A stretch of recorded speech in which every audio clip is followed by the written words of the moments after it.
ಪರಿಷತ್ ಚುನಾವಣೆಯಲ್ಲಿ ಕಾಂಗ್ರೆಸ್ 5ನೇ ಅಭ್ಯರ್ಥಿಯನ್ನ ಕೂಡ ಕಣಕ್ಕಿಳಿಸಿದೆ.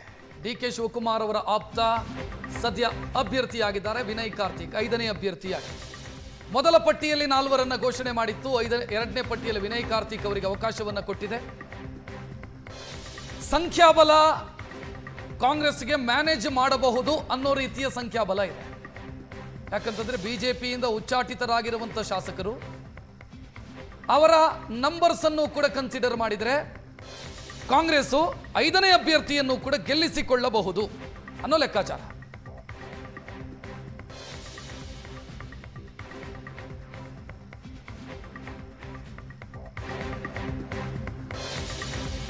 ಐದನೇ ಅಭ್ಯರ್ಥಿ ಗೆಲುವಿಗೆ 2 ಮತಗಳ ಕೊರತೆ ಬರುತ್ತೆ. ಆ ಮತಗಳು ಎಲ್ಲಿಂದ ಬರುತ್ತೆ ಅನ್ನುವಂಥ ಲೆಕ್ಕಾಚಾರ ಹಾಕಿದ್ರೆ ಎಸ್ ಟಿ ಸೋಮಶೇಖರ್ ಮತ್ತು ಶಿವರಾಮ್ ಹೆಬ್ಬಾರ್, ಯಶವಂತಪುರ ಮತ್ತು ಉತ್ತರ ಕನ್ನಡ ಜಿಲ್ಲೆಯ ಶಾಸಕ ಇಬ್ಬರ ಓಟಿನ ಆಧಾರದ ಮೇಲೆ ಯಲ್ಲಾಪುರದ ಎಂಎಲ್ಎ ಗೆಲ್ಲಬಹುದು. 5ನೇ ಅಭ್ಯರ್ಥಿಯನ್ನು ಕೂಡ ಗೆಲ್ಲಿಸಿಕೊಳ್ಳಬಹುದು ಅನ್ನೋ ಲೆಕ್ಕಾಚಾರವನ್ನ ಸದ್ಯ ಕಾಂಗ್ರೆಸ್ ಹಾಕೊಂಡಿರೋದು.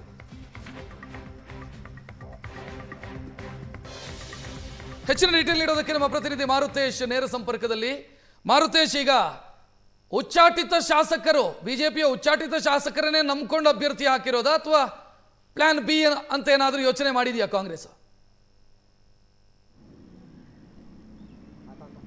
ರಕ್ಷಿತ್, ಈಗ ಕಳೆದ ಬಾರಿ ರಾಜ್ಯಸಭೆ ಚುನಾವಣೆಯ ಸಂದರ್ಭದಲ್ಲೂ ಕೂಡ ಶಿವರಾಮ್ ಹೆಬ್ಬಾರ್ ಹಾಗೂ ಎಸ್ ಟಿ ಸೋಮಶೇಖರ್ ಕಾಂಗ್ರೆಸ್ ಪರವಾಗಿ ಮತ ಚಲಾವಣೆ ಮಾಡಿದ್ರು. ಅಂದ್ರೆ ಹೆಬ್ಬಾರ್ ಅವರು ಗೈರಾಗೋದ್ರ ಮೂಲಕ ಹೆಲ್ಪ್ ಮಾಡಿದ್ರು, ಎಸ್ ಟಿ ಸೋಮಶೇಖರ್ ಮತ ಚಲಾವಣೆ ಮಾಡಿದ್ರು. ಸೊ ಹಾಗಾಗಿ ಅದೇ ಪ್ಲಾನ್ ಇಟ್ಕೊಂಡು ಕಾಂಗ್ರೆಸ್ 5ನೇ ಅಭ್ಯರ್ಥಿಯನ್ನ ಕಣಕ್ಕಿಳಿಸ್ತಾ ಇದೆ. ಇವತ್ತು 12 ಗಂಟೆಗೆ ವಿನಯ್ ಕಾರ್ತಿಕ್ ನಾಮಪತ್ರವನ್ನು ಸಲ್ಲಿಸ್ತಾ ಇದ್ದಾರೆ. ಸಿಎಂ ಕೂಡ ಅವರ ಜೊತೆಗೆ ನಾಮಪತ್ರ ಸಲ್ಲಿಕೆಯಲ್ಲಿ ಹಾಜರಿರ್ತಾರೆ. ಕಾಂಗ್ರೆಸ್ನ ಲೆಕ್ಕಾಚಾರದ ಪ್ರಕಾರ ಎಸ್ ಟಿ ಸೋಮಶೇಖರ್ ಮತ್ತು ಶಿವರಾಮ್ ಹೆಬ್ಬಾರ್ ಇಬ್ಬರು ಮತಗಳನ್ನು ತೆಗೆದುಕೊಂಡಂತೆ ಒಟ್ಟು 140 ಮತಗಳಾಗುತ್ತೆ. ಎಕ್ಸಾಕ್ಟ್ 28 ಅಭ್ಯರ್ಥಿ ಗೆಲ್ಲೋದಕ್ಕೆ ಬೇಕಿರೋದು. ಹಾಗಾಗಿ ಎಲ್ಲರನ್ನೂ ಪ್ರತಿ ಅಭ್ಯರ್ಥಿಗೆ 28 ಮತದ ರೀತಿ ಡಿವೈಡ್ ಮಾಡಿದ್ರು ಕೂಡ ಕಾಂಗ್ರೆಸ್ಗೆ 140 ಮತಗಳು ಬೇಕು. ಕಾಂಗ್ರೆಸ್ದೇ 135 ಮತಗಳಿದಾವೆ. ಇಬ್ಬರು ಇಂಡಿಪೆಂಡೆಂಟ್, ಲತಾ ಮಲ್ಲಿಕಾರ್ಜುನ್ ಮತ್ತು ಪುಟ್ಟಸ್ವಾಮಿ ಗೌಡರು, ಅಲ್ಲಿಗೆ 137 ಆಯ್ತು. ದರ್ಶನ್ ಪುಟ್ಟಣ್ಣಯ್ಯ 138, ಇನ್ನುಳಿದಂತೆ ಶಿವರಾಮ್ ಹೆಬ್ಬಾರ್ ಮತ್ತು ಎಸ್ ಟಿ ಸೋಮಶೇಖರ್ 140. ಕರೆಕ್ಟ್ ಆಗಿ ಒಬ್ಬ ಅಭ್ಯರ್ಥಿಗೆ 28 ಮತಗಳು ಡಿವೈಡ್ ಮಾಡಿದ್ರು ಕೂಡ 5 ಅಭ್ಯರ್ಥಿಗಳು ಗೆಲ್ಲೋದಕ್ಕೆ ಅವಕಾಶಗಳಿದೆ.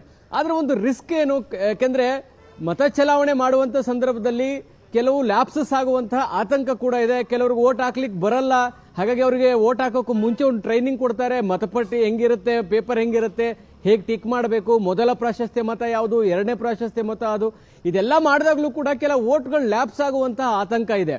ಹಾಗಾಗಿ ಕಾಂಗ್ರೆಸ್ಗೆ ಒಂದು ರೀತಿ ಹೈ ರಿಸ್ಕ್ ಇದು 5ನೇ ಅಭ್ಯರ್ಥಿಯನ್ನ ಗೆಲ್ಲಿಸಿಕೊಳ್ಳೋದು.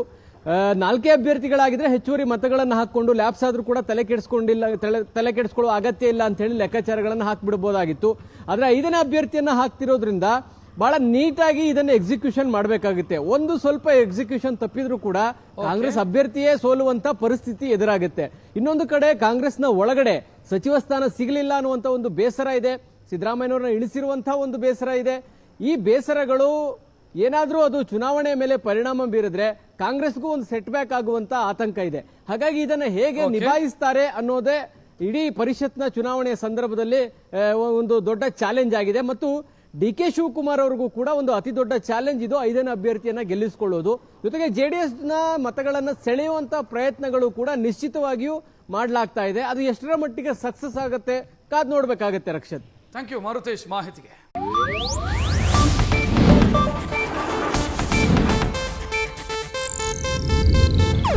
ಇದು ಏಷ್ಯಾನೆಟ್ ನ್ಯೂಸ್ ನೆಟ್ವರ್ಕ್ ಪ್ರಸ್ತುತಿ.